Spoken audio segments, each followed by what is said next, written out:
വിവാദങ്ങളും വികസനവും നേർക്കുനേർ. പത്രാപുരത്ത് പോരാട്ടം കടുക്കുന്നു. രാഷ്ട്രീയ വൈരവും സാമുദായിക സമവാക്യങ്ങളും വികസന ചർച്ചകളും ഒരുപോലെ കളം നിറയുന്ന പത്തനാപുരം നിയമസഭാ മണ്ഡലത്തിൽ ഇത്തവണ പ്രവചനാതീതമായ പോരാട്ടം. LDF സ്ഥാനാർത്ഥിയായി 5ാം വട്ടവും ജനവിധി തേടുന്ന KB ഗണേഷ് കുമാറും കഴിഞ്ഞ തെരഞ്ഞെടുപ്പിൽ ഗണേഷിന്റെ ഭൂരിപക്ഷം പകുതിയായി കുറച്ച UDF സ്ഥാനാർത്ഥി ജ്യോതികുമാർ ചാമക്കാലയും തമ്മിലാണ് പ്രധാന മത്സരം. മുൻ വ്യോമസേനാ ഉദ്യോഗസ്ഥൻ S അനിൽകുമാറിലൂടെ കരുത്തു തെളിയിക്കാൻ NDAയും രംഗത്തുണ്ട്. കഴിഞ്ഞ 5 വർഷമായി മണ്ഡലത്തിൽ കേന്ദ്രീകരിച്ച് പ്രവർത്തിക്കുന്ന ജ്യോതികുമാർ ചാമക്കാലയിലൂടെ മണ്ഡലം തിരിച്ചുപിടിക്കാമെന്ന ഉറച്ച വിശ്വാസത്തിലാണ് UDF. സോളാർ ഗൂഢാലോചന കേസും അന്തരിച്ച മുൻ മുഖ്യമന്ത്രി ഉമ്മൻചാണ്ടിയോടുള്ള വൈകാരിക അടുപ്പവും വോട്ടാക്കി മാറ്റാൻ മണ്ഡലത്തിലുടനീളം ഉമ്മൻചാണ്ടിയുടെ ചിത്രങ്ങൾ ഉൾപ്പെടുത്തിയ ബോർഡുകൾ UDF സ്ഥാപിച്ചിട്ടുണ്ട്.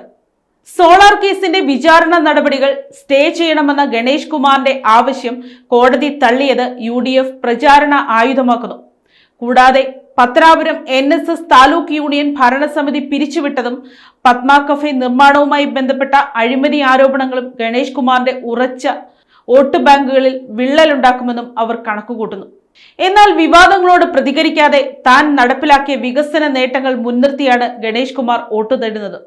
KSRTC മന്ത്രി എന്ന നിലയിൽ കൊണ്ടുവന്ന പരിഷ്കാരങ്ങളും മണ്ഡലത്തിലെ അടിസ്ഥാന സൗകര്യവും വികസനവും തനിക്ക് തുണയാകുമെന്ന് അദ്ദേഹം കരുതുന്നു.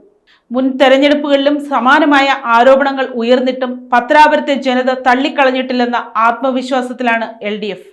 തദ്ദേശ തെരഞ്ഞെടുപ്പിൽ 8 പഞ്ചായത്തുകളിൽ 6 പിടിച്ചടക്കിയതും പത്തനാപുരം ബ്ലോക്ക് പഞ്ചായത്തിൽ ചരിത്രത്തിൽ ആദ്യമായി അധികാരം നേടിയതും UDFന് വലിയ ആവേശമാണ് പകരുന്നത്. അതേസമയം 2020 സഖ്യവുമായി ബന്ധപ്പെട്ട BJP അണികൾക്കിടയിലുള്ള അതൃപ്തി NDA വോട്ടുകളെ എങ്ങനെ ബാധിക്കുമെന്നത് നിർണായകമാണ്. കരുത്തുറ്റ ത്രികോണ മത്സരത്തിനും വഴിയൊരുങ്ങുന്ന പത്തനാപുരത്ത് വികസനമാണോ വിവാദമാണോ വിജയിക്കുകയെന്ന ആകാംക്ഷയിലാണ് രാഷ്ട്രീയ Keralam. News desk, Kottarakkara media.